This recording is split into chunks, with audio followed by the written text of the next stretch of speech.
I created Forbidden back in 2000. In 2005, it was well received by critics and fans alike at Comic-Cons and local stores.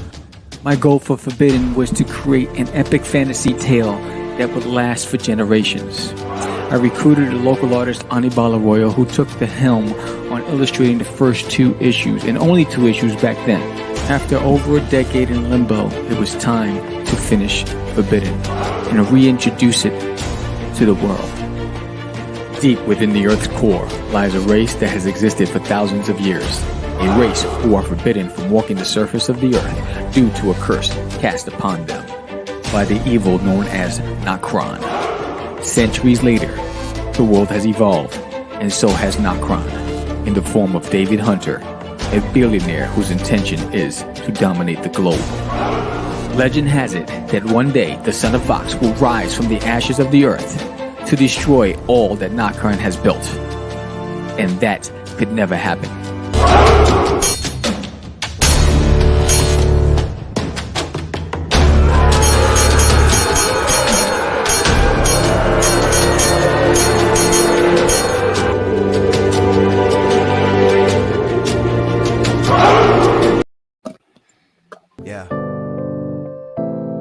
If I die tomorrow, I hope you hear these words. I ain't here to flip no birds or sip no serve. Hope the future generations can get this urge. Stay woke, youngin', and avenge these nerds.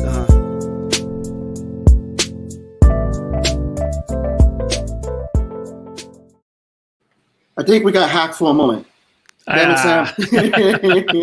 Really excited for Sam's project coming out, so it looks pretty cool. Facts. Oh yeah, so Savvy, what is up? How you doing, Savvy? Yes, Epic Adventure. Make sure you check that link for the Indiegogo in the description. It's by our buddy Sam Vera from Catch the Craze. He has his book Forbidden. Again, you all know him from the episodes that we covered from Catch the Crazies. So please check it out.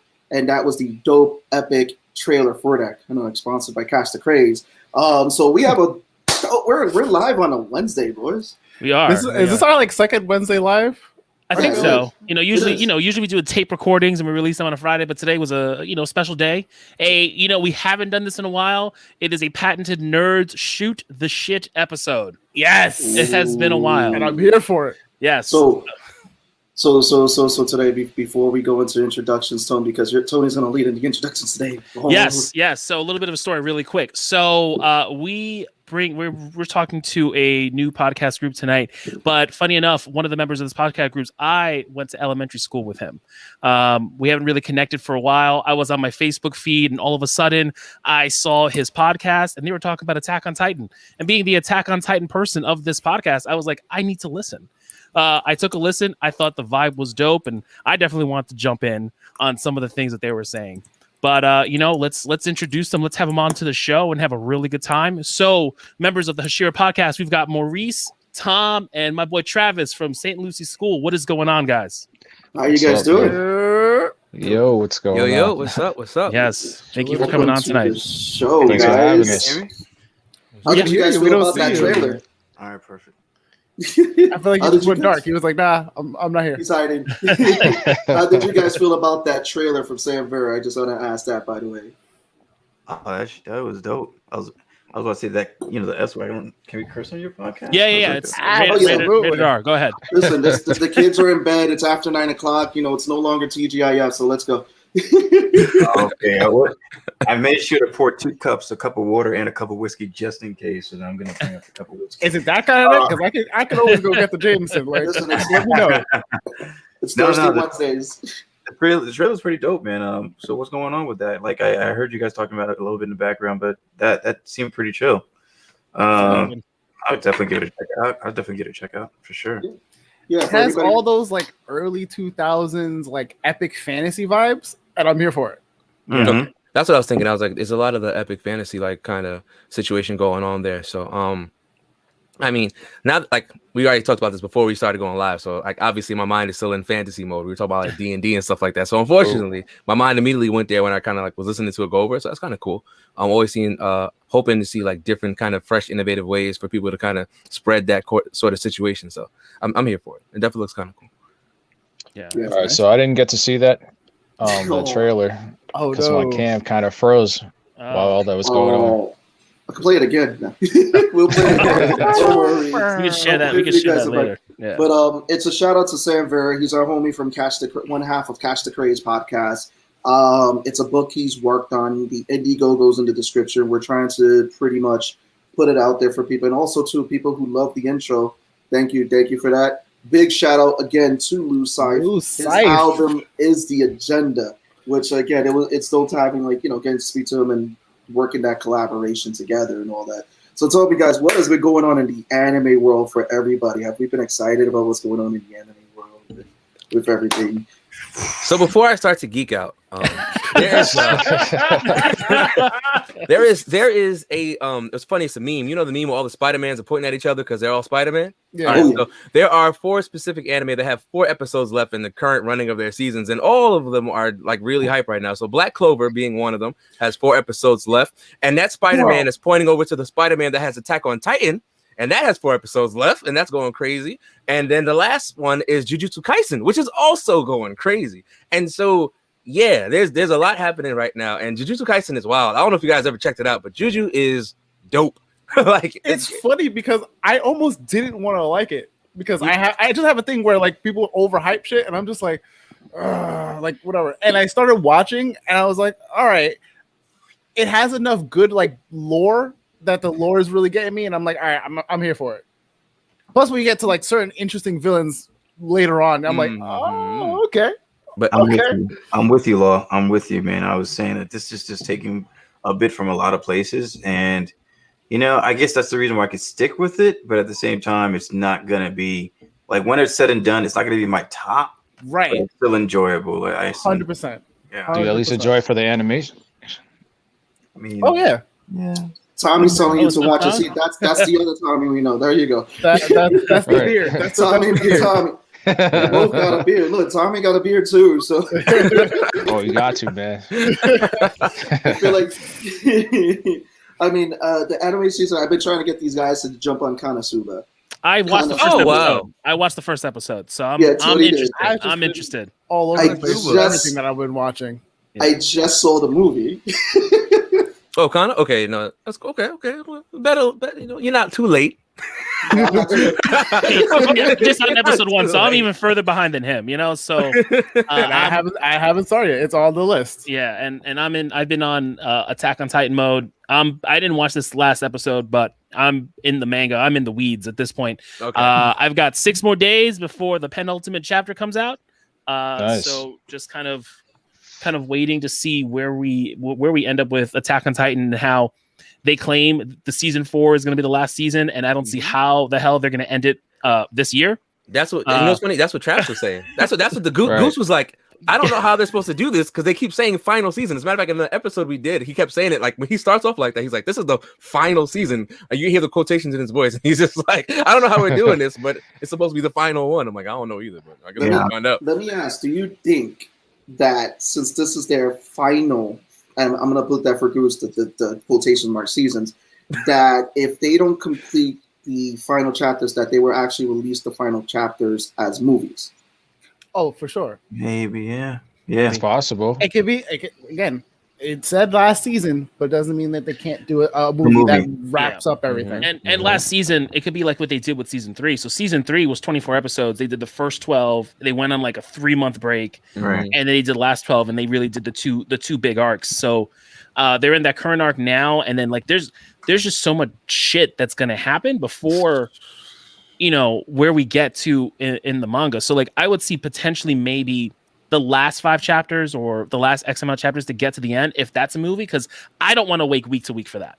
I'm already waiting month to month for it. I don't want to wait. There's a thing with Attack on Titan where it really leaves you on those cliffhangers. Always does it. In season 2 when you find out about Bertoldt and Reiner, and they're fighting, and then Bertoldt jumps off the fucking bridge and he turns to Colossal, and then they cut to be continued. I'm like, I don't want to wait till next week. Yeah, they really do it all the time. The disrespect. It's funny that you bring that up because honestly, I feel like, and I said this a lot, I feel like with that, and what they do, it feels more climactic in the manga than it does in the anime. For me, when I read the manga, it's more so a big thing. When I watched the anime, I was like, dang, they didn't make this seem as grandeur as I wanted it to be. And then there's been talk about Maba.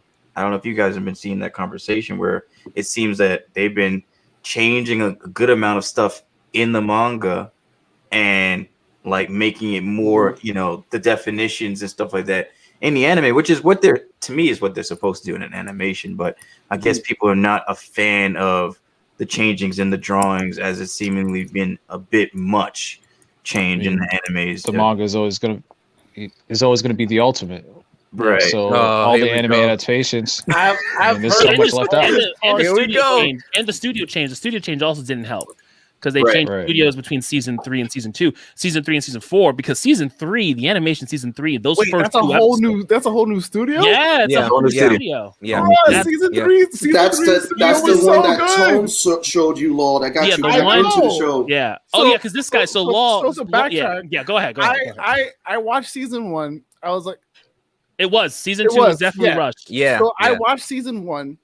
And by the time season 2 came out, I lost the hype about it. Like I was like, I like it, but it's not one of my tops.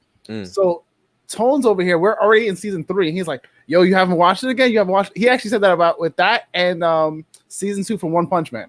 And I was like, they took so long to come out. Like everyone's hyping them up, whatever. So he shows me the what was it? The Kenny, it's the Kenny bar fight. It's the Kenny bar fight. It's like the whole ODM gear scene where Levi's flying to the fucking city. So and he was like, and giving out the smoke. He was like, yo, just sit down, watch this. Just let it happen to you. And I was like, oh shit. So I immediately went back and I binged it. It was like 2 weeks, I want to say. Yeah. Meanwhile, Seabass tries to recommend shit, and I'm just like, bro, like, see, this is how you do it. You give me the good shit. No. There's a story. There is a story, and I recommend everyone to do this at least once. Have an episode about bad anime. Just really, really bad anime and deep dive how bad you can Maurice, go. You're listening to it. And still to this day, ignore it. Law was one of the guests. That's a good idea. He was one of the guests for that episode, and he is still scarred to this day.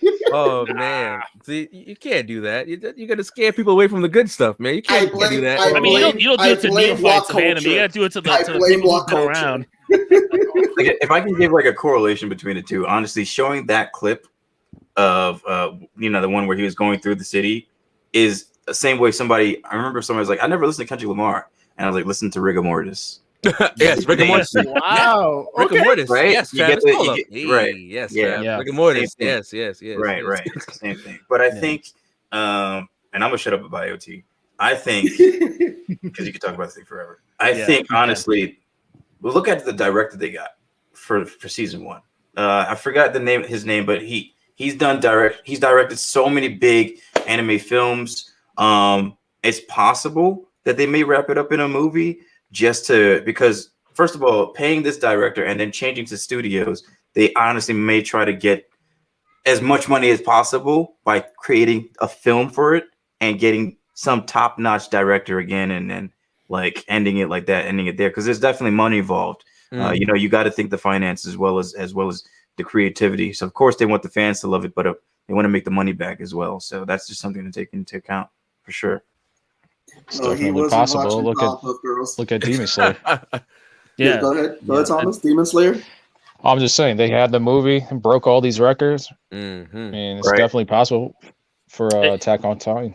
It still hasn't hit the States yet, right? Or did? Nope. No. Okay. Very soon. Probably within the next month or so. There's a bunch of stuff that's about to hit the States, and we're not prepared. We're not no prepared. idea. You're not prepared for this. We have the new season of My Hero later on this year. Everyone's losing their minds. We actually got good drops this year from earlier this year. Like, if you guys watched Misfits of Demon King Academy yet? I have not. I have not. I've been watching it. I saw like the first 2 episodes. Let me put it to you this way: you guys watch Overlord? Yes, Overlord's great. Overlord's great. Overlord's amazing. So I'm about to break Seabass's heart, but I had this conversation with our boy Turt, and I was like, "Yo, who could win in the fight?" The MC for Demon Academy, he said, Washes. Irons. Wash his irons? Wash. That's a stretch. I might not gotta look into it. It's not. And somebody saying that confidently. All confidently. So, I gotta check that. Who said that confidently?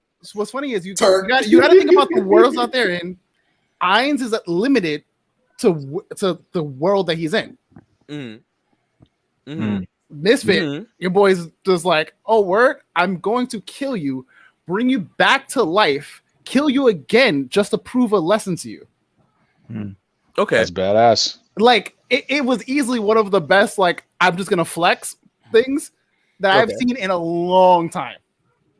I mean, that's the one with the guy. He's the demon lord that's reincarnated, right? Yep. Yeah, I could believe that. I trust her. Listen. I mean, I'm gonna have to check it out for sure. It's pretty. Mine's pretty broken. Give it a shot. There's been mad stuff that came out earlier this year. What was it? The latest season of Baki. Have you guys caught up? Yes, Baki's. Yeah, of course. Yeah, Baki's good. Baki's good. Baki's Bro, good. But Baki got that me. cliffhanger right there was just so good. I don't enjoy cliffhangers at all, Tommy. The build up for that was just amazing. Him getting rid of the poison. Now he's about to fight his dad. I love Baki. Like the moment when when all the dudes came out, like all the prisoner dudes, and the guy blew into the guy's ear and blew his brains out the other side of his ear. I was like, I'm in the show. I'm here for it, man. Baki's like one of those over the top. It's just so over the top. It's just so ridiculous the stuff that happens on that show. Even when they like explain like how these guys are working against like things that happen to them, like the guy gets the guy got poisoned and he was like counteracting it by like hitting parts of his body. Like it's just so much weird stuff, but it's over the top and they try to like scientifically make it make sense, but then you're into it because it's over the top anyway. But it doesn't make sense. So you just okay. It never makes sense, but you're okay another with one it. that was low key, like even though it came out like what a few years ago now, or like a year or two, Kengan Ashran. I finally gave it a go, and I was like, oh shit! Like this shit came out of fucking left field because I was watching like the first few episodes going. This shit feels like Baki. This shit feels like Baki. Exactly, but that's what it's supposed to kind of do. So it's supposed to feel like Baki, but it's on a whole different level. Like it definitely. Oh, you talking about the 3D animated one, right? Yes, exactly. Yeah. As it picks up in the fighting tournament, it easily like stands alone from Baki. Like Baki is like everyone wants to smoke, where Kengan is like a full on dick measuring contest. Like. There's always going to be those. I mean, you're always going to have those specific animes, or whatever. Just have a similarity. I mean, we're on your cast right now. Styles. We're on your cast right now, but I'm gonna drop it because I drop it on our cast. Drop it. No, just drop it like it's hot, bro. Just go ahead. Death Note. Code Geass. No. Death Note and Code Geass. I'm just gonna drop those two names, and I like to believe fans know what I'm talking about, and listeners. There was always this big talk between myself and Tom prior to, Tom is a huge advocate for Death Note, and so many people are. But my thing is, there's way too many animes that are similar to other animes to just put something on a pedestal, and I couldn't do it with Death Note, knowing that Code Geass exists. And I favor Code Geass over Death Note. That's just my thing. And, it's just, if you look at the two, you can see the similarities and understand that I just can't put Death Note so far ahead. Like, why don't people know about Code Geass? It should be up there. You know what I'm saying? And I think one of the things that our other fellow pillars said, Edwin, shout out to Ed. He said that it's very interesting that a lot of people don't really talk enough about Full Metal Alchemist Brotherhood, and it's Full Metal Alchemist is a Mount Rushmore. It's not enough though. It is up there. It has a lot of depth to it, but it's one of those series that even now still has like a lot of people having conversations about like character. Like my nephew, Zay sent me a video of a guy saying like, how different is Edward from Shao? And I was like, ooh. Wow. He was like, listen, it's a hot take, but think about it. And I was like, I get it. Like, but to the degree that Shao did it because he wanted to get ahead in life, and that's a selfish reason. Right. Al and Ed did it for a different reason as well. They did it for selfish reasons, but they were trying their best, as kids. It's very fine line of like trying to compare them. I'm going to stop you, Lo. I'm going to stop you. Because you're the person, because you're picking on me about bad anime. You're the person who sends really bad Nina Tucker memes to people. Back the fuck up. There's a difference between sending me bad anime recommendations and then laughing at the expense of the puppy child. Like, I get it. It's one of the saddest moments in history. But I like dark humor and I'm gonna laugh. Oh no! It's probably one of the best fusions in anime history. That's one of the most terrible fusions in anime history. It's also the fact that it happens so early in Brotherhood. It just happens so early in Brotherhood. You have no idea what you're getting yourself into, and then this shit happens. You're like, what the fuck? The funniest part is that's everyone for the most part. Everyone has their moments of Full Metal Alchemist Brotherhood where like Yu's dying. Everyone balls for the most part. When the situation with Nina happens, everyone balls. When Edward gets pulled away from the gate and he's like, "I'll come get you, Al. I'm gonna get you." For me, it was when Mustang finally saw Envy and was like, "I'm giving you all the smoke, back up, all of the smoke." And he was literally, But the reason why that broke my heart the most is when you realize this man was not afraid to go off the deep end because he's lost everything. Like he was just emotionally just like, I lost my best friend. I figured out the evils of this country. I have to pay for past sins. Like all this is coming up and I'm like, am I fucking crying right now? Like what the fuck? Because it breaks your heart. It's not talking about it. And honestly, I could even give it, I'll say this because I don't think you can say this enough. I don't think this, because you have those things where it's like everything has these similarities, but then you have those one things that stand out. Mustang is the GOAT. Yes, he is. Sorry, somebody said it. It's true. It's very somebody true. said it. He's the damn GOAT. Yes, I'm gonna say Full Metal Alchemist Brotherhood has this similar nuance to X-Men, where the antagonists are not. You don't hate them. I don't hate the Envy and Lust. I don't hate them. The same way I don't hate Magneto. They have a sad story. They have a sad story. I can't hate them, and that's what makes these two, whatever they are, genres, shows, movies, whatever, amazing. You get what I'm saying? Like I feel for Magneto. I feel for Envy. There were certain times where I was like, damn. I kind of want them to win, I kind of want Pride to whoop that ass. You know what I'm saying? Like, I don't know about all that now. I feel a little bad for them. I don't know. Envy. So again, shout out to my nephew. But Envy, he was like, you know why Envy killed Yous, right? And like where he gets because he's envious of what Yous had. Like that's the namesake. And I was just like, don't do that. Like don't do that.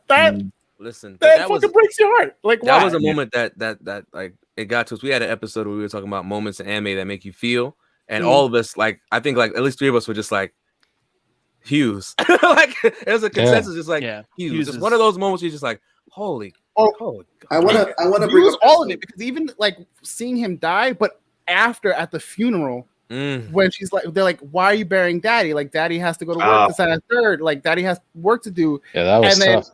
you just see like Mustang go, it's a terrible day for rain. Anyone who knows anime knows this anime in particular immediately knows this line and goes, why'd you do that? Yep, it's a terrible day for rain. It's oh man, but those moments in that, and I guess we were talking about Travis said it, and so there are a lot of anime that I think are a lot better than the ones that are super hyped up.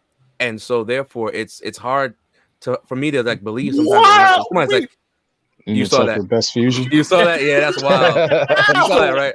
And I know who's controlling it. Like, all right. I got no the bad guy for making a joke. Anyway, yeah, Maurice, keep going. My bad. No, you're good. Sometimes these things they just out here wilding out. But but for real, it's one of those anime that I don't hear on the list that's at the top, and it kind of bugs me sometimes. It's like it's just one of the best anime written from beginning to end, and you're just like, when you tell somebody about it, they're like, "What anime?" I'm like, "Excuse me, like you don't know what Full Metal Alchemist Brotherhood is? You don't know what that is? No. I'm like, I have my moment where I'm like a snob. I can't associate myself with you. I feel like that, but then I was like, no. But honestly, that's one of the anime I give to people that are trying to get into it. I say, watch Full Metal Alchemist Brotherhood, right? Because it's one of those shows that are just written very well, and like. Even if it's like, because some people can't get over like the animation as opposed to it being real or trying to get into anime. Right, Maurice. But that's one of those shows where you show it to them and you're like, look. And they're like, they watch a couple episodes, they're like, oh. That's right. You could appreciate the story for what it is over the animation itself. Mm-hmm. And the only reason I think that it's not talked about as much is because it's not really relevant to the point where they're coming out with new material or anything like that. So all the new people that are getting into anime, their big threes are like My Hero, Demon Slayer, and things like that, where it's like we have, I guess, a past generation. But Death Note still mentioned though. Tom. Yeah, but I mean, Death Note kind of stayed relevant. They dropped a one-shot chapter last year, that whole thing with Trump in it. And they also got that shitty Netflix movie, like just to kind of don't even mention. No, I don't mention the movie. I'm just saying, like to your point, like I get what you're saying. Keeps it's coming keeping into into people's minds, and they can venture out and see what the actual greatness is of the anime itself. Yeah. So I gotta ask you guys really quickly. So what was the anime that got you into anime? Wait! I want to stay on this Full Metal real quick because I want to ask. We'll come back to the Full Metal, but I really want to know. We'll come back. All right, go ahead. We will. Go ahead. I highly doubt we will. There are 6 of us here, and you're asking us what are the anime. Go ahead with the Full Metal. Go with the Full Metal, and then we'll go into it because I really want to know what got everyone into anime. So, I know a lot of people who like completely dismissed the original Full Metal Alchemist because it didn't stick to the manga. Mm-hmm. Yeah, but I'm of the camp that it was still good despite not. Get me out of here. Listen. He said, "Get me out of here." Slap the heck down because flag. If you watch that first with no context, it's a good story. Mm-hmm. Brotherhood is easily better, but is it solely because it followed the manga or because it's just a different story in general? It's a better story. It's just a Brotherhood is a better story because it flushes out all the details that the regular one leaves behind because it doesn't stay as close to the source material as we'd like it to stay. Now, I watched the first Full Metal Alchemist without any context. Remember when it used to come on Adult Swim at night? That's when I first watched it. And when I used to watch it, it was good to watch. It was fun to watch.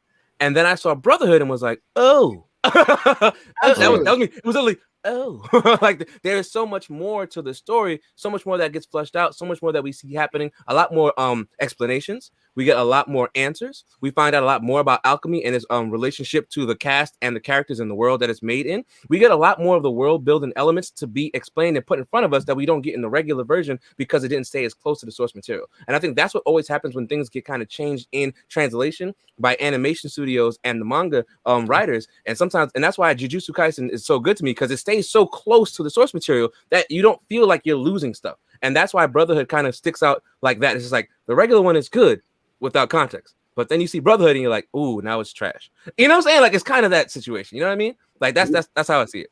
And that's fair. I just wanted to ask.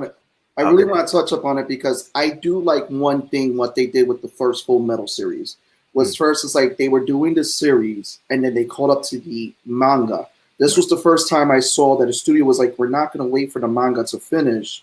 We're going to keep going because I remember at the time I used to get so pissed when they showed anime and you're watching and all of a sudden they just stopped because they never finished. And I was like, they gave an ending. So when Full Metal Brotherhood came, I was like, yes, more Full Metal. And it gave 2 great series for me because like I just saw how greater Full Metal Brotherhood was, and that was just for me. I'm just gonna build on real quick what my brother's talking about, and I'm gonna say this because I hear somebody in here. I'm not gonna say the name, saying that was good. When you live in one world, right, and you have only bread and water, Oh, here we go. Wow! Say to yourself, bread and water is great. And then you go somewhere else that you've never been before. You just teleport there somehow. And then you learn about jerk chicken and oxtail and mongoose and ice cream. That's exactly what happened with Brotherhood and that anime that you decided to bring up. I don't even call that Full Metal. I call that trash. And that's look. You know what? I want to listen. I can't say it's that bad. I make that comparison when we look at the 2-season flop that was the CGI monstrosity that was the Berserk rendition. That shit was gruel. Like you gave that shit in the gulags during the Cold War. That's what they gave those people to eat. Versus the 96 anime, which was perfection of the golden. Which was a masterpiece. Just and we just don't have anything anymore. And I just keep hoping that eventually when my 2 children graduate from college and grad school and I'm a grandfather, I can finally watch Berserk and it's all entirety in animation. Because of course the manga won't be done until then as well. Are you still reading, Tom? You're still reading, right? Oh yeah, I'm caught up for sure. Yeah. I think the newest chapter came out like last month or something. Yeah. I mean, shit, Casca came back to us like fucking last year. The shit's been around since '96. You gotta remember that. It's so right. We used to play the game for Dreamcast. Oh, the game for Dreamcast was so good. Yeah. Oh wait, hold, pause, hold on. Wait, hold. Tone, you played the game for Dreamcast? Yes. Someone else exists who's played this game. Oh my god. So good. What are you talking about? You thought it was the Mandela effect? It was one of the first games I played that had the button sequences. Yes, for the story modes and the story. Yeah. Oh my, listen, that game was so good. Like that's what made me go back to watch Berserk. Honestly, I played the game first. Then I went to find the actual manga stuff like that. You see this dude walking around with a big ass sword, fucking cutting people up, and there's blood everywhere. I'm an adolescent. That's up the alley right there. Super dope. And the whole storyline was actually like I felt like it was one of the first games like where it was successful in feeling like I was playing a movie instead of just playing a video game. Yeah. Like they found a way to really balance that well in that game. So between the pressing the buttons for the sequences and the cutscenes and the actual storyline and the boss fights, you were just like, this is freaking dope. Yeah. But I'm glad. It's very much like a Onimusha before Onimusha came out. Yes, thank you. Exactly. The game did follow the story though, right? Am I wrong? It was. I think it did. I don't remember. It had some parts. Yeah, it did. Okay. With the Mandragora. You gotta say it just like that. What's funny is like I watched when I was playing that game. That's when I knew that his name was Guts and not like how they pronounce in Japanese is Gatsu, because I would always spell it out Gutsu, and it's like it's just Guts. I'm like, all right, I guess. But I just kind of want the guys who did Castlevania to take Berserk and throw it onto Netflix. I agree. And just let us have it. Just let us have it, please. Yeah. If the studio behind Castlevania is listening to this, you heard it here. Again, you heard that from Tony Soapbox. Am I bugging, or is the last season of 7 Deadly Sins the next season that's coming out? I think that's what I heard too. I think so. Did they reanimate the last season that looked like crap? From what I saw, from what I saw on Netflix, I didn't see too much of the garbage. So I think that's why it took so long for them to get it to Netflix, because the Netflix pictures were so bad of Meliodas, and people were like, "Yo, Meliodas is supposed to fight Homeboy, and this battle was terrible." It looked. From what I saw in Netflix, it looked better than what I saw. Like, because I haven't watched it since we were talking about it all that while ago. Because I was waiting for the animation to catch up, because they did. So it's on Netflix. It's on Netflix. It's dubbed and whatnot. And I believe, I could be wrong, that they changed the animation. I feel like they did because it looked good. I think I only saw maybe one or two but nothing too crazy. The animation still bad. Damn. All right, well, guess I'm not watching it then. I mean, I'm still looking forward to the new season of that. I'm still looking forward to The Promised Neverland. Yes. Wait, oh no. Hold on. Okay. All right. You did. The beginning is coming out too as well. All right. Wait, the beginning? That's the anime. If I'm saying the name wrong, I think it's called B for Beginning. B for Beginning. Coming back. No way! March 18th. Yes, I'm so happy. Yeah. So you said something, and my heart, it now leaves my chest, and the blood leaves it as it coldly lands on the floor. The Promised Neverland season 2 stresses my entire life out. I don't even read the manga. I don't even read it. I know people who read the manga. And of course, my Twitter was full of the complaints from the people that read the manga. But the problem with anime doing what The Promised Neverland is doing is that they are literally changing the entirety of the story from the source material. Like, they're not even close to it. It is so... It stresses... it stresses me out. Like, it literally... I watched the first season. So what I did was, I'm an anime guy. Everybody knows me. # anime only, baby. Now, I watched the anime... And then I decided to go and check out the manga because my friend Katrina, she's really into that, right? So she's showing me, and she's literally showing me like the manga after I watched the episode to show me how much of the actual source material is missing from the episodes. Like, there's a lot that explains too much, and you don't see it. So, for example, there's a part in season 1 where my homie Norman is walking towards one of the faucets in the orphanage, and what happens is, it's just quiet. You don't hear anything. He walks to the faucet. He walks back, and that's it. In the manga, he's having a whole conversation that's planning out a whole like rescue operation and all that, and you don't get any of that in actual anime at all. Then we get to the season 2, and they cut out a whole part of the story. Like, literally just cut it out. It's just gone. It's gone. Like, they just skipped over it. I was like, I can't even understand why this would happen. And I'm not even a manga fan, but I was like, come on, guys, what is happening, baby? What are we talking about? How would you skip a whole part of the storyline? A whole part. They just said, see this right here? We don't want it. And it's not like where Seabass was saying, it's not like Full Metal Alchemist came out first, so we had to keep going without it. No, it's we have it, but we have no intention of following it. Why? Yeah. Why? Damn, that's disappointing. It is absolutely my heart can't take it. Yeah. I don't think anyone likes God of High School. Shout out to Ed. I know a lot of people who aren't big fans of like tournament kind of fighting. I want to touch up on God of High School for one quick second because it's actually God of High School actually originated as a manga or comic on Webtoons. And it's one of the first few. And it's also Korean based, and it was actually part of that whole deal. Now that what got me excited is that we're seeing now more original stuff being put on Crunchyroll. They're actually taking from Webtoons now. I mean, depending on the execution, I don't know, but at the same time, I'm just excited that we're now seeing more original stuff come out, which is pretty dope. Yeah. That's what I like about that. But I really wanted to touch up on the question of what got everyone into anime. What was the anime that did it for you? Why? Because for me, it was Armitage the Third. Armitage the Third, yes. That was the gateway drug to anime for me. And Armitage is the #1 badass chick in anime history to me. Okay. She definitely stands along the sides of the Baywatch of anime. I told everybody about Armitage. Maurice, I'm glad you know because I told everyone about Armitage. Like, I'm a who? I'm like, motherfucker. Bro, Armitage is one of those, like, it came on one time at like you know when like anime only came out at like 12 o'clock at night on like HBO? HBO or Sci-Fi. Or Sci-Fi. Remember that? Yes. Like 12 o'clock. So we were up. We used to be up like at my grandma's house because like they had legal cable.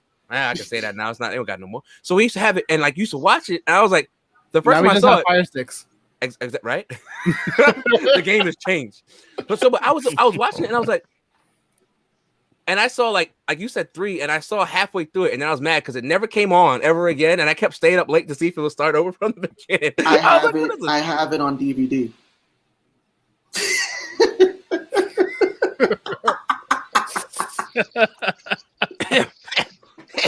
Well, I'm gonna let y'all finish the conversation. Somebody else can answer the questions, and I'm gonna just look at Seabass like. Hey, yo, what's up? Hey, yo, my man. Hot dog. Who wants to take that question next? Because I just love around the horn. Yeah, let's go. No, let's start with you. Go ahead, brother. The start was my stepfather introduced me to Dragon Ball Z in that era. But what really got me to stick, like in the Toonami era, was between Tenchi Muyo and Tenchi Muyo, Yu Yu Hakusho, and Gundam Wing. Those like my three. Tsunami lineup? The Tsunami lineup. Yep. Ronin Warriors. That was another. We'll call them the Tsunami Vengers. That's what it was. They literally held it down. Yep. Shout out to Tsunami holding us all down back in the day, man. Yeah, shout out to my man Tom. He got killed by the slime and came back to life to give us more Tsunami, bro. Right. and speaking of Tom, what got you into anime, brother? Thomas. I'm probably gonna go in between Hakusho. I mean, I think I saw Pokemon and DBZ before that, but Hakusho, man, definitely changed the game for sure. And Berserk as well. I remember my dad bringing home a random DVD from Blockbuster. Oh no, my bad, VHS tape, I believe, from Blockbuster. You about to say Blockbuster say DVD in the same sentence? What's happening? Right. What's happening?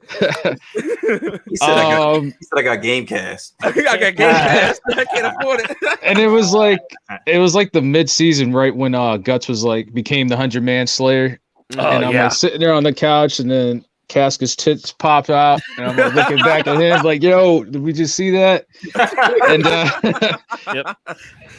I mean, after that, like the whole Toonami lineup, I know the Kenshin and the Hakusho, those like definitely got me hooked onto anime and just kept venturing out. And then Damon put us on to Sayuki back in 8th grade. I mean, we were watching Fruit Baskets, all that stuff. I mean, and just kept going from there.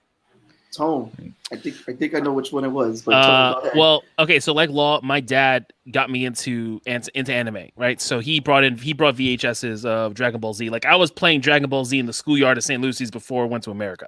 Like I remember like doing like Kamehamehas and shit. So it was that Blue Seed. I remember that, Tone. Yeah. Blue Seed, Guyver, like all like the really old school Blue ones. Seed. Like I watched as a kid. And then to your point, Thomas, like anime nudity was the only allowed nudity I was able to see without my eyes being covered. Right? Like Ghost in Shell. But I think the shows that hooked me were Berserk and Outlaw Star for Toonami. Outlaw Star was my Toonami jam. Okay. Fucking loved Outlaw Star. And then I went on a big hiatus for a while, and then kind of got back into One Punch Man, Attack on Titan, Brotherhood, like all that other stuff. I came in late because I just was on a hiatus. Because like anime for me was one of those things where like I didn't really explore it. Out of high school, right? I know, right? I didn't explore it. It was one of those things of like going based off word of mouth and recommendations. So, but yeah, I would say Berserk and Outlaw Star were my gateway drugs. Goose, we'll go into you, and then Maurice will follow up with after Goose. I mean, it's same household, man. It's just yeah. Go ahead. I gotta do it. I gotta do it. All right, I'll do it. Okay. Well, yeah. First, pick the anime, and then we're gonna go into this Armitage hole because like I said, no one else knows about Armitage, and they need to know. So I've never seen him this aggressive about anime. Seriously. Usually it's Tone with Berserk. I gotta do it. I guess Travis is pulling the Big Brother card on me. Everybody watching, just so you know, that's my actual Big Brother, y'all.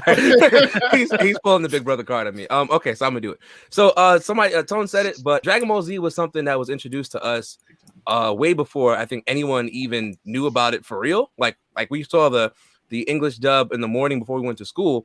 And even before that, right, Trav, we saw Gigantor used to come on Sci-Fi before we went out to school. Dragon Ball Z used to come on, and Pokemon, right? And those are just like normal English dubs. And so one day, my dad changed the game for us. He brought in these Japanese dubbed with the sub. They had the subtitles, and he brought these Japanese Dragon Ball Z in. And the crazy part was, it was so far ahead. He saw it. Oh, yes. That's VHS, right? I think everyone still has that same picture somewhere on their old computer. For anybody who doesn't know, that's movie 12, right? Travis says yeah. Digimon over Pokemon all day. Sorry. Digimon over. Ooh, we'll get to that. So, and the thing with that is, so we were going to school and people were watching Dragon Ball Z, like every episode, upset at the cliffhangers and to be continues, and we already knew what was happening. We were so far ahead of everyone else that it was bad. And so people were just like, "Oh, I don't know if Gohan's gonna be Cell," and we're just like, it was like, wow. You want me to tell you what's gonna happen? I can tell you what's gonna happen.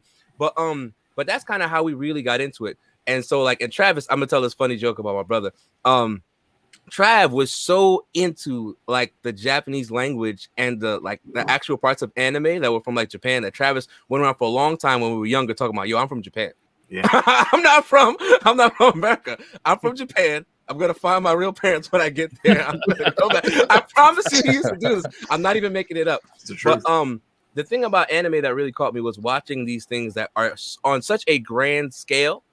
And for a child to see it on a grand scale, but still be like cool and interesting because of all the colors and the flashes and the transformation, for me, it was super dope. So I think Dragon Ball Z is obviously the anime that did it.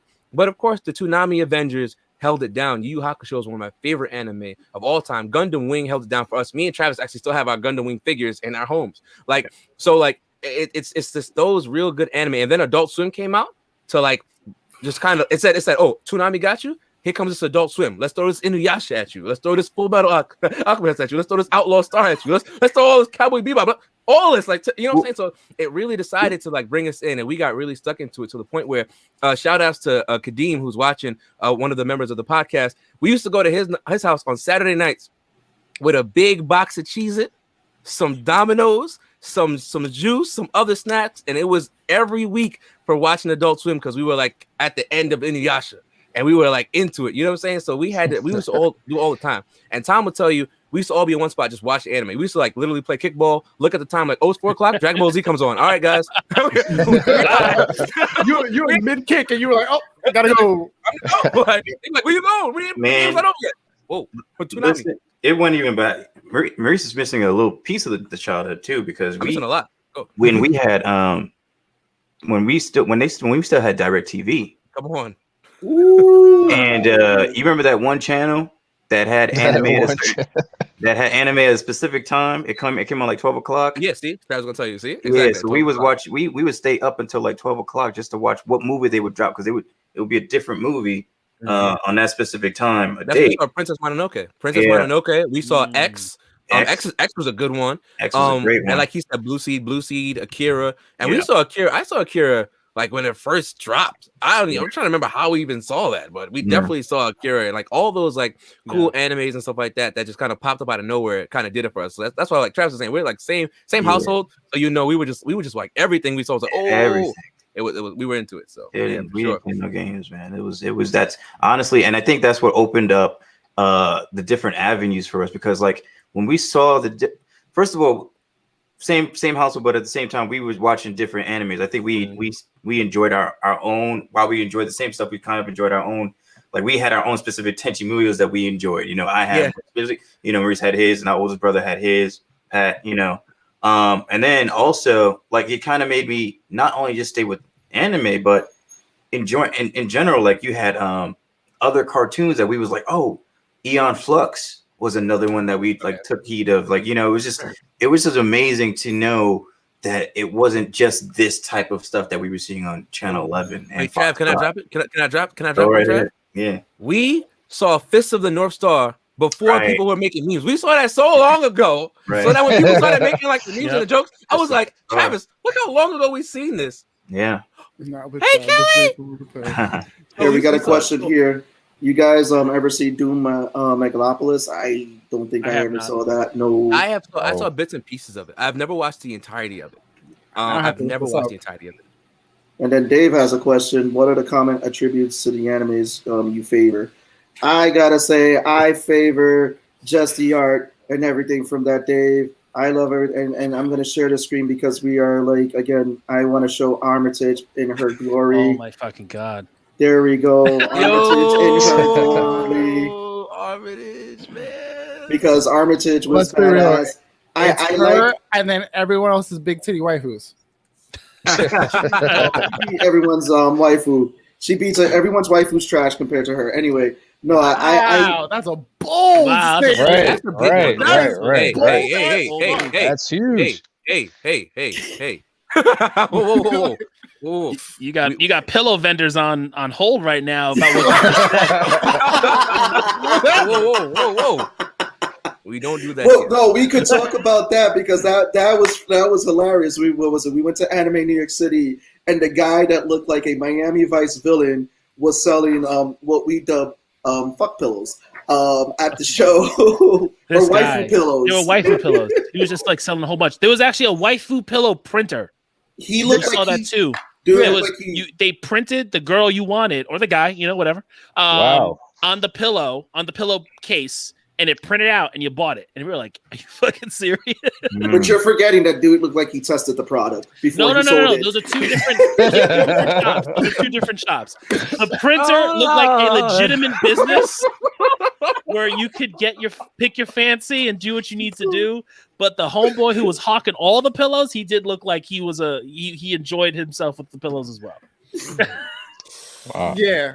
It was really funny. Wow. So how did the podcast? I can't believe that's a thing.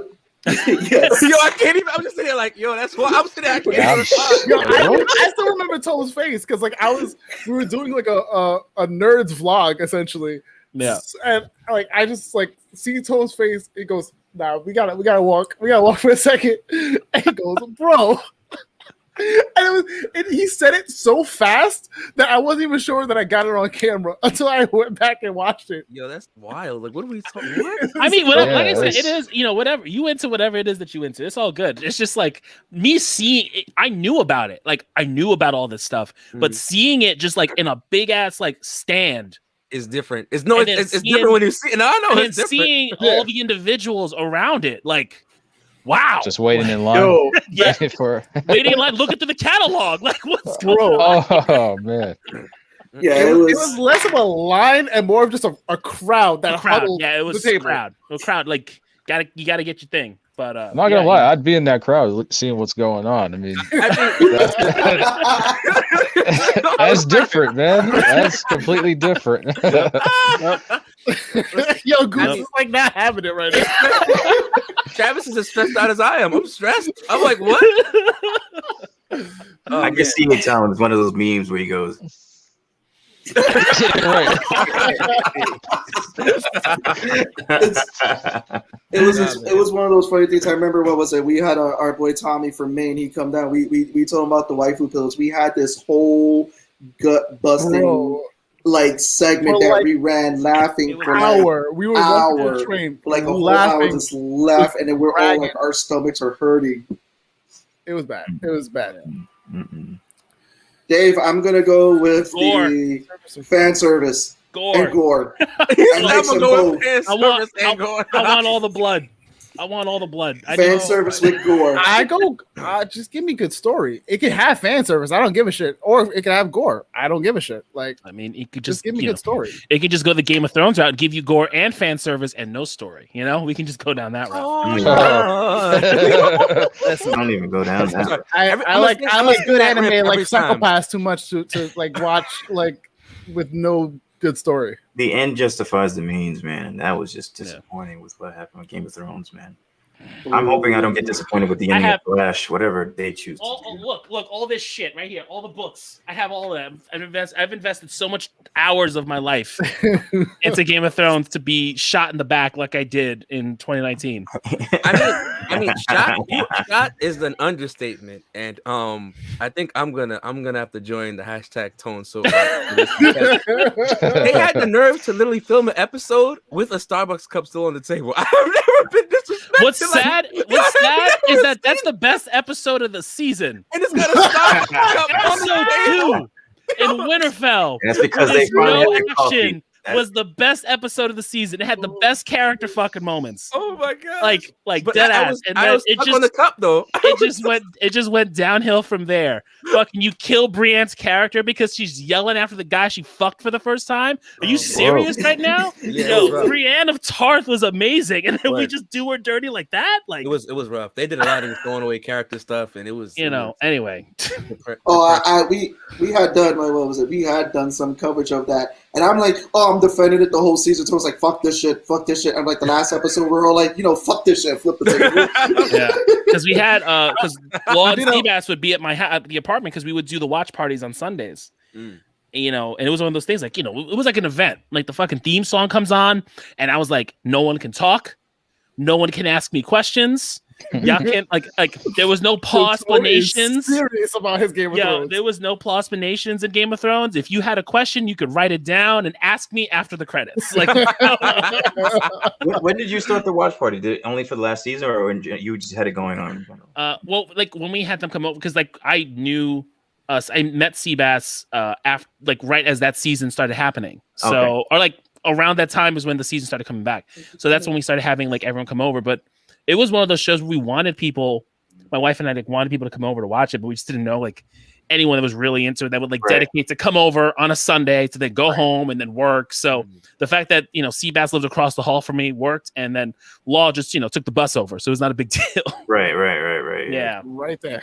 Yeah, that was a set because the watch party I was a part of was only for the last season. So it was very, it's like, dang, why did I come to this party multiple times? Why am I here? How many episodes were in the last season? It was 6. Well, we had six we had the watch episodes. party, and then we had the audacity to make podcast episodes, like recaps about it, and it just, you know, so we had to do the watch party, and then it went downhill. Is that bad, huh? Pained. Horrible. Hashtag. I didn't watch it. Hashtag fuck Game of Thrones. I would prefer to be hazed in a fraternity than do that over again, man. I swear.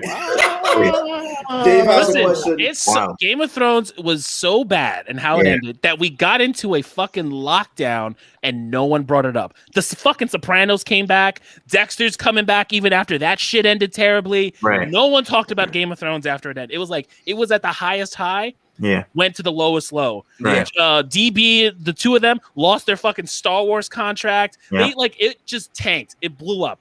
I mean, aside from them wanting to do that stupid ass Confederate show. Contract? Did they lose it because of how bad the season was though? I think it was how they were talking a lot of shit. I would assume so. I mean, like it was one of those things where like they didn't blackball them. They gave them like the out, I guess. I don't know. I haven't seen what they do, but they wanted to do that Confederate show, the HBO Confederate show, and they were like, everyone was like, no, because people still think, you know, people still believe that this should really, you know, you got a bunch of people waving around a flag, a bunch of losers like assholes down south, and we want to make a fan fiction about if they won. Like, dude, these people think they won. Right. So they wanted to do that, and that was like, no.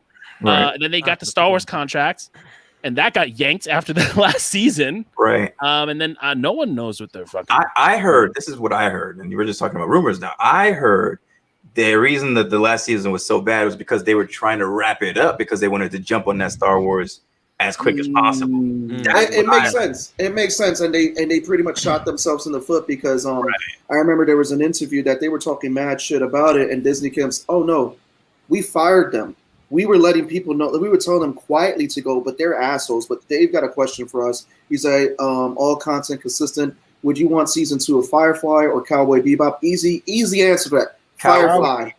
Cowboy Bebop. First of all, if you give a season 2 to Cowboy Bebop, you're extending a series that ended so fucking perfectly. It did. Because it did. I would love to see more Cowboy Bebop. I never watched Firefly, so I don't really have a leg in the Firefly race. Right.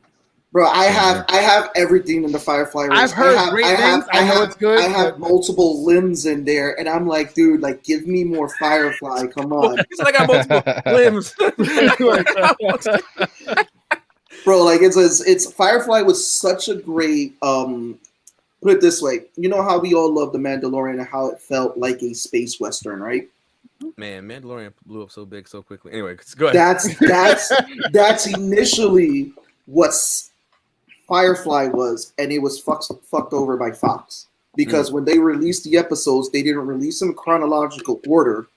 Yeah, so people didn't understand what was going on, and there was no real advertisement for the show. When you watched it in order, I mean, it's the movie. It's Firefly had a movie based on it, Serenity, with the same cast, and it was one of the times that you really saw Nathan. It was one of the times that you saw Nathan Fillion, and it was one of the coolest characters he played. Okay, now here's my counter argument to that. If we have the same writer, if we have the same writers for Cowboy Bebop, I think it's still possible to do another season and them being able to capitalize on anything that happened in the end. I think it's still possible to. Okay, has anybody seen Blade Runner 2049? Yeah. Okay, so similar ending, right? So again, people say that there could be another Blade Runner if they want to be, because of the way it ended. It's the same steps, same lying on the, it's still possible for them to be like, oh, he actually didn't die, and for them to continue on the commentary. I think certain things should just be left alone, man. Yeah. I mean, I love Cowboy Bebop where it ended. What I love is that they did the movies, and I could see them doing more movies of Cowboy Bebop of in between standalone stories, like they did with that one movie. That movie series is phenomenal. I just gotta say this right here. Everybody watching right now, you go watch the Cowboy Bebop movie. All right, you go watch it. You go do it. It's gonna bless your entire life, and I think you should do it. That fight scene was beast. My god! Yo, I had the DVD and someone stole it from me. I still want to find that dude so I can beat his ass and get my DVD back. You gotta give that man the backhand that you pray on, like in the Boondocks. When no, I gotta give him a thing. I gotta borrow Tony's Thanos glove. Yeah, and backhand the shit out of that person and snap at the same time, because that movie was phenomenal. That fight was I don't think you get an ending like that, though. I don't think you get an ending like that and give me in betweens. I don't want that. I think I would prefer a continuation, and it's just more so me seeing how great your pen is. That's what I mean. It's like Law said, right? It's about the story. So I like to see how great people's pens are. And if your pen is great, as it was throughout the whole series, then let's see how great the pen is afterwards. No, and I agree with it. It's just my fear is that because it ended on such a high note, I'm afraid of them doing the second season where they're going to fuck it up. Yeah, they'll just ruin it. That's why certain things should not just be touched, man. That's necessarily true, though. I don't think that's necessarily true. I hear that part, though. Like, if a story is that well written from beginning to end, it's hard for me to say start it back up when it ended a proper way, because then you're like, well, like you said, Trav, I guess we're depending upon how good their pen is and what they're able to do with what they can pick up, as opposed to how masterfully it was a complete product already. Right. And that then changes how we look at it. Right. But I still prefer the complete product of Cowboy Bebop over Firefly, and therefore I would like to see more Cowboy Bebop, even though I understand it ended properly. Right, exactly. They were doing this. At one point, I'll take both of those off the board and throw in Hunter x Hunter all day. Every day. Oh, yes. Wait. There are rumors that is coming back. Thank you. I need that. Leave. That's my cue, guys. Y'all gotta talk to Tommy about this. You're not. Wait, you don't like it? Wait, have you not watched it or you don't like it? Huh? Oh no. See, nah, he watched it and he likes it. Hold on a second. But there are talks that because they're still continuing the books, that they're going to do an animation of that next arc. They better. There's so much. I'm glad you still have hope, man. Listen. I lost because it's rough. Yeah, it's hard to have like that kind of confidence. I lost a lot of it, but like I hold on. Like a little part of me is just like in the back, like if it happens, cool. But I know that's kind of where I'm at right now too. The man is breaking records for hiatuses. Come on, I mean. Wait. When someone comes back, I think the person that's breaking records for hiatus is the guy that's writing Berserk. Well, no, he just dropped a chapter. At least we got something. Hiatus. We got something. Hiatus. Right. He broke that for a reason. 100 chapter hiatus or something like that. It's like nobody else has ever done that. Yeah, man is just chilling. He's like, okay though. Remember, he's sick or something like that. He is bedridden with back. I don't know what's up with his back, but something is going on with his back that makes him have to stay in bed, so he can no longer write.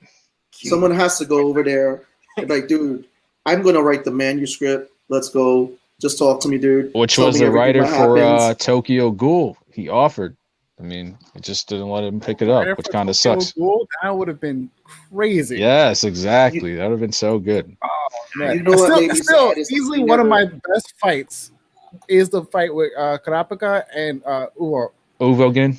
Yo, bro, your man's brought a shovel to the fight. Here we go. He sounds like me. He He sounds like me. There it goes. I say that every single time we bring up Hunter x Hunter. I have to say it every time. My man's brought a shovel because I knew I was going to bury you. Like, it was just, that's how it was fitting to go. And that's what happened. Ready to catch bodies. He was like, yo, this ain't for me. Like, I know how this fight is going. I don't give a shit. One of the coldest fights in anime history. Yeah, just saying. For sure. Nah. Put respect to Karapika's name. Exactly. Put some respect on my name. He said, "Is you finished or is you done?" Listen, I know people who love that series, but like always jump to Killua, always jump to God. Like I love those characters. God, that's why. Anyway, listen, that's why. Understandable. But Kurapika is he's OD. Top tier. Yep, top 5 greatest flexes. Yes, Heck, of all time. In that anime alone, that has maybe the top 5 greatest flexes. There's more than one greatest without the heart. Oh yeah, I wouldn't even place a Kurapika fight up there like that, man. Looks at Tommy. Sorry to say, side eyes and confusion. You're bugging. That's what I can't. Between that fight and between Kurapika pulling out a whole ass heart, and just be like, "Here, that's yours." Pulling out the heart. Killua. Come on now. Killua is gone. The only reason I'm gonna say that was not a huge flex is because, for one, he was guaranteed the win pretty much. I mean, you put this much at stake as far as your abilities to go against one particular type of group. Of course, you're gonna kill the man. I mean, all right.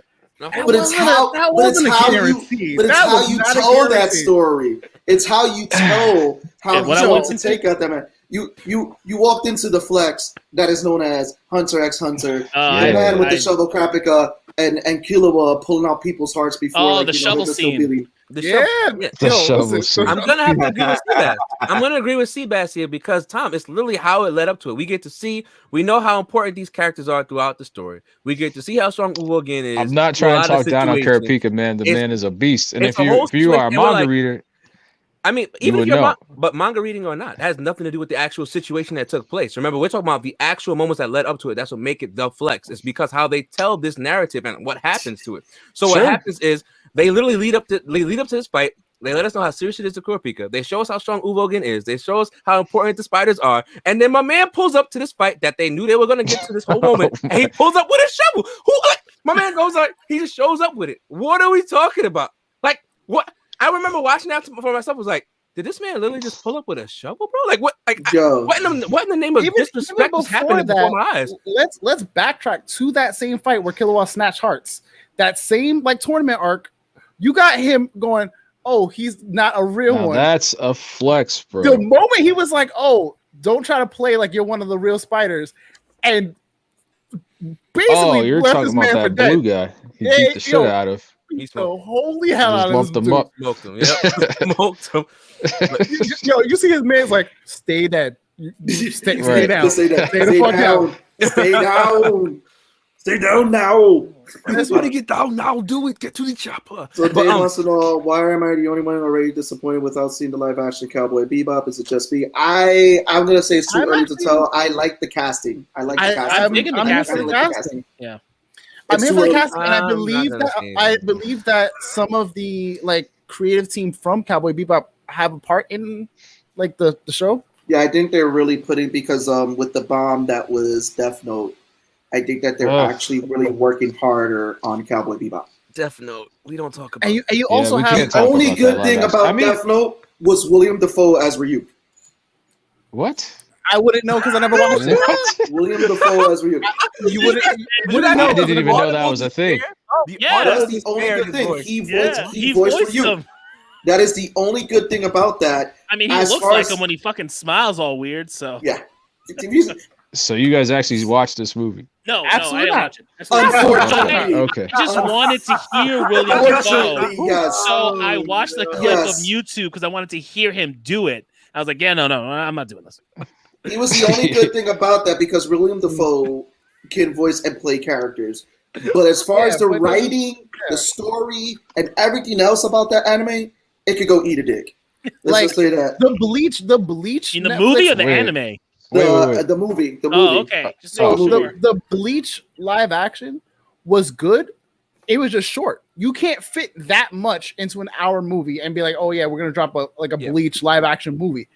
They literally try to do the first 7 episodes before they dipped out to Soul Society. Yeah, there's no way they're gonna get all of that in 1 hour and change. Not at all. But as far as live action, is the closest we're gonna get to a lot of what we saw. I will agree with you. Yes, the Bleach one was actually decent. Yes, it was. Bleach one was decent. Aside from that, was there any other good live actions? Because everything I know of is trash. Nope. Full Metal. It just seems a little trash. Full Metal was like this. It was it's a waste of time. The studio waste of breath to watch that shit. It just seems anime just seems like such a hard medium. Yeah, to translate over into live action, just because you've got such long arcs, and to put that into a motion picture, you really would just have to have the characters and then just do an original IP arc. Like that's, but I wouldn't do that. I rather watch an animated movie in between arcs. I think Full Metal. I think My Hero Academia has done perfect anime movies. We don't talk about that here. Just like MHA's movies are incredible, and they're incredible, and they're canon, and they work, and they're canon, and they work exactly. I can say this about the Avatar. I mean, not the Avatar. Fuck the Avatar movie. I can say this about for the Full Metal Alchemist movie is that they didn't have a budget, which is what really, really, really hurt the studio. Because if you notice, they didn't have too much. Any of these movies without a budget. You needed a budget for the movie. Game of Thrones season 8 is the budget needed for one movie of any anime adaptation. Like, if we want to see a real good Dragon Ball Z movie, if we want to see any of our. There was never a Dragon Ball Z movie. It never happened. I don't know what you're talking about. If you want to see, I don't know what you're talking about. If we want to see, with the best Piccolo in the world. Hey, we don't talk about that at all. That doesn't exist at all. That Dragon Ball movie doesn't exist. I mean, Gundam could work. I think of all the animes, Gundam could work. We saw fucking. Why did me and Charles make the same face? Oh my god! Oh my god, it's on live stream. Oh my god! Gundam. Yeah, we saw what the fuck is that movie called with the Jaegers that Guillermo del Toro did. Pacific Rim. That's why Pacific Rim worked as a kaiju movie with the big robots. Right. I think Gundam in that aspect with a good creative mind could work because the CGI for a mech, I can watch and see that and believe it versus the CGI for a lot of the shit we see in anime. It's just too over the top. Yeah. Right. I don't want to see CGI of a Super Saiyan. I don't need it. I don't fucking need it. If they did Gundam Wing, like right now, as a live action adaptation, story's phenomenal. And then the mechs just have to follow the script. Yeah, and it's not. You had a lot of character moments. You have a lot of character moments with a live action cast, and you got your big set pieces, your big battles with the mechs. Right. So I think it's got a really If you look at Gundam Wing, the series as a whole, how much time do they spend in the mechs? They were in them quite a good amount of time. Well, not really. Yeah, not really. No. But over the course of the entire season, so you got to think of it in terms of the story. Yeah. In terms of the story, they're probably in the mechs for maybe 5, 10, 15, 20 an hour, for these fights. But then the most of it is the political escapes, them, doing communication with each other and trying to escape and do a lot of things behind the scenes. So you're getting the big cool mech fights, but you don't need the cool mech fights all the time. Yeah. And they're not going to be the only thing that's happening throughout the course of the movie. In Pacific Rim, we're getting that all the time because that's what they are. So Underwater Girl has a question. So we have it right here. So what are your thoughts about Avatar: The Last Airbender? Oh, we don't talk about that. Wait, are we talking about the Paramount live Plus action? Wait, Jeanette does not. She's like, are we talking about that. Are we talking about the Netflix one?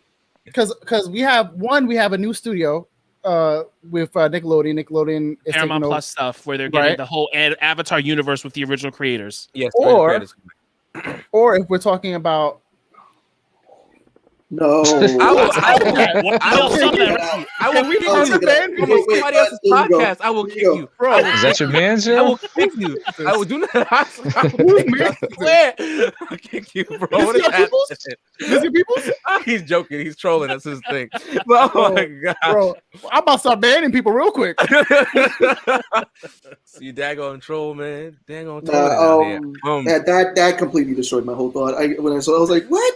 What? No, but with Avatar, we have the Netflix series that I think I feel like it will get scrapped before it even really happens.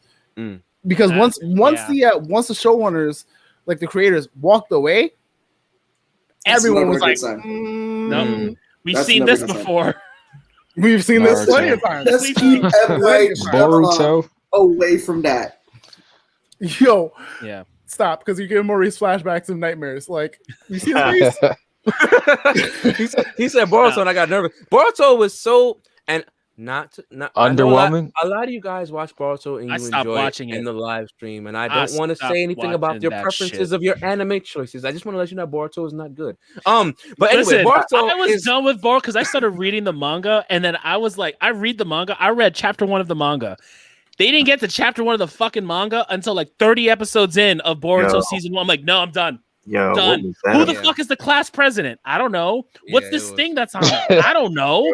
Like, why is the manga not talking about her? And then they want to go kill off the fucking Nine Tails? Nah, man, I'm done. Yo, I'm done. Kishimoto came back. Kishimoto came back just because he was like, no. Exactly. Like, yo, what is this trash? You guys are ruining everything. Exactly. How you come back to take over something? That's wild. I can't. Listen, I gave up on certain animes because of too much filler, man. Listen, when you start getting into that filler, and Naruto ends at Shippuden. That's it. A lot of people think that. A lot of people believe that. Yeah. You know, maybe he has 2 kids with Hinata. That's cool, but he didn't lose he didn't lose Ninetales. That's how you just cripple the 2 legendary ninja in your world because you need your boy to highlight and live up to his name. But that's a normal trope. I got a question. They should have done it earlier. I think they should have done it earlier. You know? I got a question for you guys. Yeah. You think Naruto used Shadow Clone Jutsu on Hinata? Oh my god. Here we go. I want to immediately apologize for him. Like, I know that I know we're bringing you guys all our show, but this is what we did with it. This is what we did with on a regular basis. All axed it and got it. I'm sorry. What is happening, baby? It's a lot. It's a lot. It's that 10 o'clock hour. That's it. Oh Lord. It's Nerds After Dark. Yo. Adult Swim. So I wanna know. I mean, we're gonna have you guys back for Creative Search because we're coming down to that hour. How did you guys decide and link up to wanting to do a podcast together and everything? And where can we find you guys? I guess I do the talking. So we're a bunch of nerds who grew up together. We've literally known each other forever. Travis is my actual family, like I said before. He's my older brother. We grew up watching anime. I met Tommy when I was 8. So I've literally known Tommy my entire life, and everyone else on the podcast I've known for the same amount of time. We've been friends forever. How big is squad? Yeah, the squad, like it's squad. The podcast crew. Squad deep. Yeah, 5 of us. The podcast is 5 people deep. Okay. And we have known each other forever. And again, just saying that we literally talk about anime all the time in our chat. So we have a chat on WhatsApp where we talk all the time, even though time has passed. Tommy lives in Ohio now.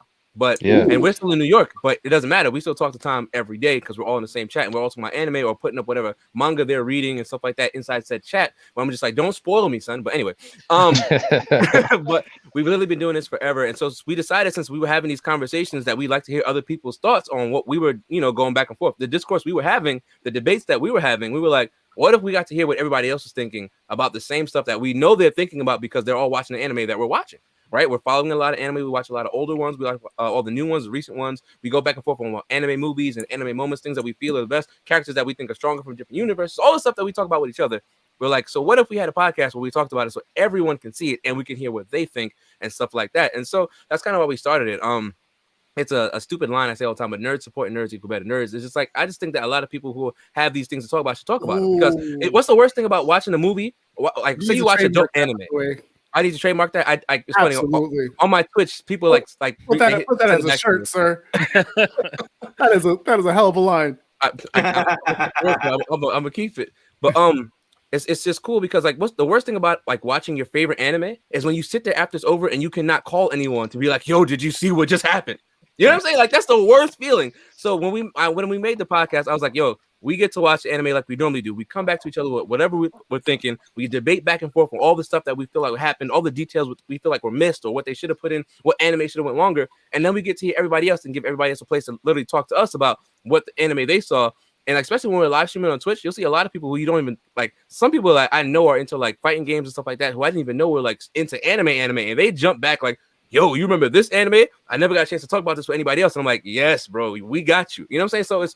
I feel like that was kind of the point of it, to give a space for nerds to really just, I guess, nerd out about anime because we love it, and people that love it need a place to talk about it. Because I'm telling you, finishing an episode or a season when you have no one to nerd out with is the worst feeling ever. If I couldn't go into the chat with them and talk about how Endeavor smoked that Nomu, I'd have been mad. I'd have been upset. I must have watched the episode 30 times before they got off work and was like, "Guys, did you see this? Did you see this?" He's got to earn that number one spot, man. He's got to earn it. Number one. I'll be honest. Like, yo, have you watched yet? Have you watched the episode? Oh, for what? Come on. That's us. We anything we have to watch. Anything we have to watch. He's like, yo. I'm like, oh no. I know. Really quick, when Mandalorian came out, like the first episode of Mandalorian, when Disney Plus launched, I watched it on the subway train to my job. I get off the train, I'm walking in my office, and I hit him up because I think Seabass already had an account. I was like, "Yo, you watch Mandalorian yet?" He's like, "Nah, I don't got Disney Plus." Okay. And I just sent him my username and password. I was like, watch it now. And then I hit him up 2 hours later. "Yo, did you watch it yet?" He's like, "Nah, man, I'm watching it later. Watch the shit now." I was like, "Yo, I'm gonna watch it on my way to work too. Like, I have a job. I'm gonna go watch it on the way to work." He was like, "Bet." The first few minutes, I was like, "Oh shit! All right, you're right. All right, gotta watch the rest of it." But that happened. I was so we have our podcast with our main cast, and then like I'm into like, I Twitch stream video games and stuff like that. I'm into like the fighting game scene. Tom, my boy, plays a lot of Street Fighter 5 right here, and so we play a lot of like fighting games and stuff like that. So I'm a part of a fighting game community in New York, actually. Some of my good friends are the actual Bandai national commentators for the national championships. Like, they're hired by Bandai. They actually do it on the stage. And so two of them are actually on the show. We talk about fighting scenes in anime. And so one of them, he's like, "Yo, I'm just getting back into anime and it's all your fault." And so we literally talk about stuff. And one of the, somebody jumps in the chat and goes, "Bro, I'm about to send you my Crunchyroll account right now. Why do you not know what we're talking about?" Like, that's how bad it was. He was like, "No." He was like, "Yo, get this. What are you doing? Get this." So it's always like that. Like, that's how bad we want to share nerd stuff. You know what I'm saying? The same way Tone was like, "You got to watch this now," is the same way other people are like, "Bro, you got to see this so we could talk about it as a whole." And that's kind of, I think, why podcasts like yours, podcasts like ours, are just a good place for that to happen. You know what I'm saying? Like, it's just dope. So we can find Maurice, Thomas, and Goose on the Hashira Podcast. When do you guys come on? And what platforms can we find you guys? So we're on YouTube, the Hashira Podcast on YouTube.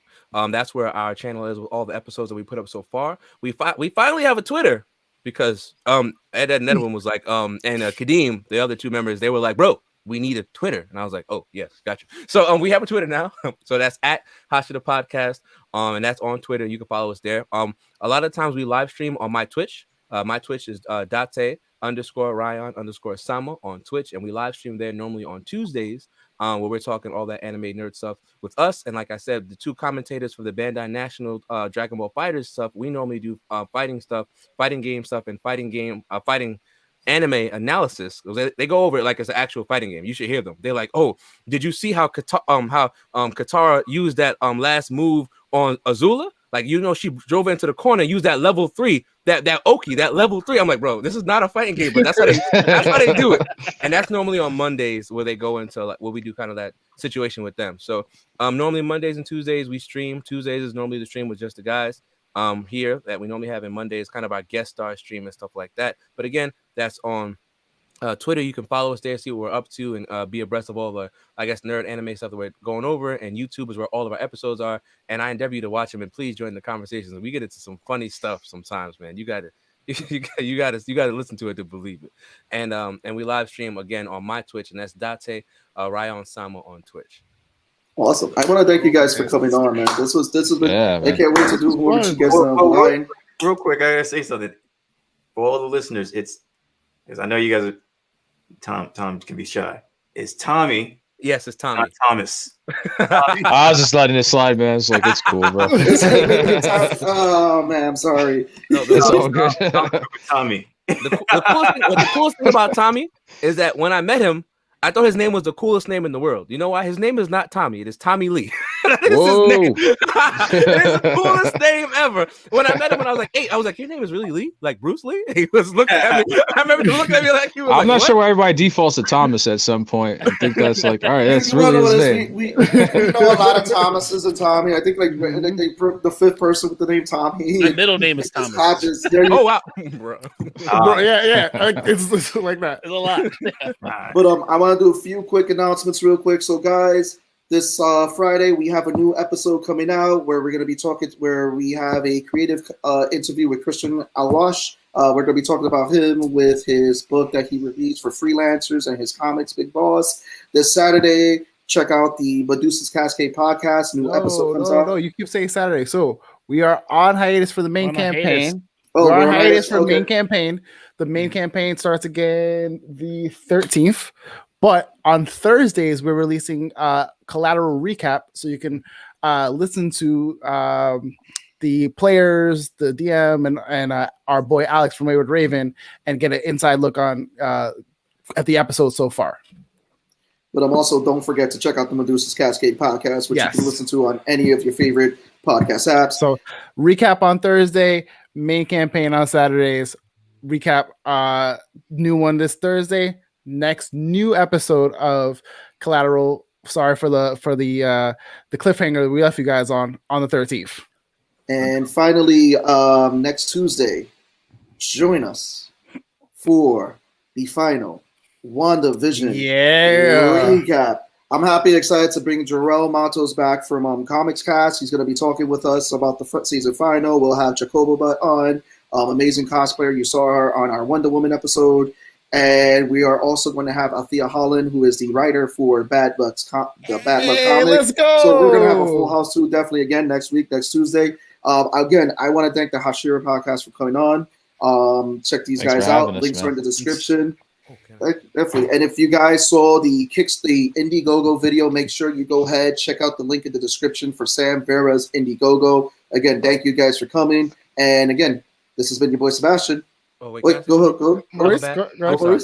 Yeah, I'm sorry about that. So, we know that Black History Month just ended, and we're now in Women's History Month, and we did 2 episodes for Black History Month and Black representation in anime. We did one with just the guys, where we talk about it from our point of view, and then we got some of the ladies, some blurs who we know who are into it as well, who joined in and weighed in with their thoughts and conversations. And I think it's a really good listen. And something that if you are blurred and you know how it is when you were growing up and you didn't see any characters that looked like yourself and you were writing your own fic and could never find out how to do it, if you want to just listen to it, check it out.